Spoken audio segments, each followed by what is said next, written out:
সত্যি কোথায় বসে আছি এবং নিরাপত্তা কোথায় রয়েছে সেটা নিয়ে যথেষ্ট চিন্তা হচ্ছে, বিশ্বাস করুন। যখন চারদিকে আরজিকর কাণ্ডের প্রতিবাদ, আরজিকর কাণ্ড নিয়ে এত আলাপ আলোচনা, এত তদন্ত, এত কিছু মতামত, তার মধ্যে দাঁড়িয়ে নারী সুরক্ষা নিয়ে প্রশ্নটা তো উঠেছিল, কিন্তু সেই নারী সুরক্ষা এখন কোথায় দাঁড়িয়ে রয়েছে? আবার চোখে আঙ্গুল দিয়ে বুঝিয়ে দেওয়া হলো যে না, কিচ্ছু নেই। এই ঘটনা ঘটলো জয়নগরের মহিষমারীতে। কি অভিযোগ উঠেছে? এক ছাত্রীকে তাকে ধরে নিয়ে যাওয়া হয়েছে, ধরে নিয়ে যাওয়ার পর তাকে ধর্ষণ করা হয়েছে এবং তারপর তাকে খুন করা হয়েছে, এই হচ্ছে অভিযোগ। আর দেখুন ঘটনাচক্রে সেই এবার পশ্চিমবঙ্গ। বলা হচ্ছে যে সেই মেয়েটি টিউশন পড়তে গিয়েছিল মহিষমারীতে। তারপর সন্ধে হয়ে যায়, সন্ধে গড়িয়ে রাত, কিন্তু সে বাড়ি ফেরে না। এরপর উদ্বিগ্ন হয়ে ওঠে তার পরিবার, খোঁজ শুরু হয়, থানায় জানানো হয়। তারপর একটা জলা জমি থেকে সেই নাবালিকার দেহ উদ্ধার করা হয়। আর অভিযোগ উঠলো যে তাকে ধরে নিয়ে গিয়ে ধর্ষণ করে খুন করা হয়েছে। যারা ক্রিমিনাল বা যারা এরম ধরনের মনোভাব পোষণ করে, তাদের সত্যিই কোথাও গিয়ে মনে হচ্ছে যে ওই যে বলে না, লজ্জা ঘৃণা ভয় তিন থাকতে নয়, কথাটা বোধহয় বাস্তব হয়ে উঠছে আজকের এইসব ঘটনার জন্য, অন্য প্রসঙ্গের জন্য নয়।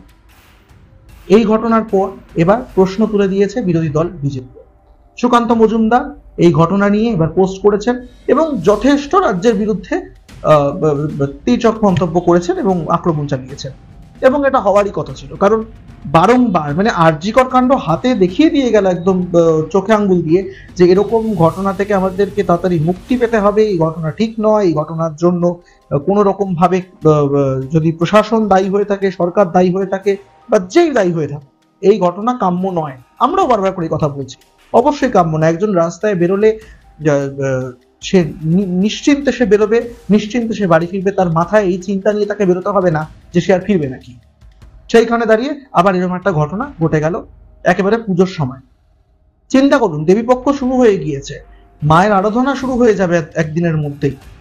সেইখানে দাঁড়িয়ে আবার বাংলার এক মাকে আমরা হারালাম, বাংলার একটি মেয়ে। পুজোর আগে, পুজোটা বড় কথা নয়, পুজোটা বড় কথা নয়, পুজোর হোক বা পুজোর পরে হোক বা পুজোর আগে হোক, কোনো সময় সারা বছরের এই ঘটনা একেবারেই কাম্য হওয়া উচিত নয়, কাম্য নয়ও। আর এই ঘটনা ঘটা উচিত, কিন্তু এটা কি হচ্ছে? মানে পুলিশের ওপরে এমনি তো সাধারণ মানুষ চটে গিয়েছিলেন একটু, কারণ কলকাতা পুলিশের কমিশনার বিনীত গোয়েলের পদত্যাগের দাবি ছিল অন্যতম কারণ আরজি কর কাণ্ডের আবহে তাকে পদত্যাগ করতে হয়েছে। কিন্তু তারপর এবার পুলিশকে ঝাঁটাপেটা করা হলো, এলাকাবাসী তারা পুলিশকে একজোট হয়ে ঝাঁটাপেটা করতে থাকে। কোথায় দাঁড়িয়ে আছি আমরা? প্রশাসনের ওপরে বিশ্বাস নেই, এটাই তো উঠে আসছে ছবি হিসেবে। এই ঘটনা অত্যন্ত লজ্জা, কি বলবো আমি জানি না। আমার অন্তত ব্যক্তিগতভাবে মানে এই সম্পাদকীয়তা আমার কিছু বলারও নেই। আমরা আপনাদের থেকে উত্তর জিজ্ঞাসা করব, আপনারা কি মনে করছেন, কি বলছেন। খুব স্বাভাবিক, মানে এর উত্তর চাওয়াটাও একটা লজ্জার বিষয় হতে পারে, কিন্তু আমি তবু বলবো, আপনাদেরকে অনুরোধ করবো, দর্শকদেরকে, যে আপনারা কি মনে করছেন। অন্তত এই আরজিকর কাণ্ডের আবহের মধ্যে এরকম একটা ঘটনা মানে কোথায় আমাদেরকে নামিয়ে দিচ্ছে, কি বলবো আর। আপনারা দয়া করে জানাবেন আপনাদের মূল্যবান মতামত। অন্যান্য খবরাখবরের জন্য সঙ্গে থাকবেন।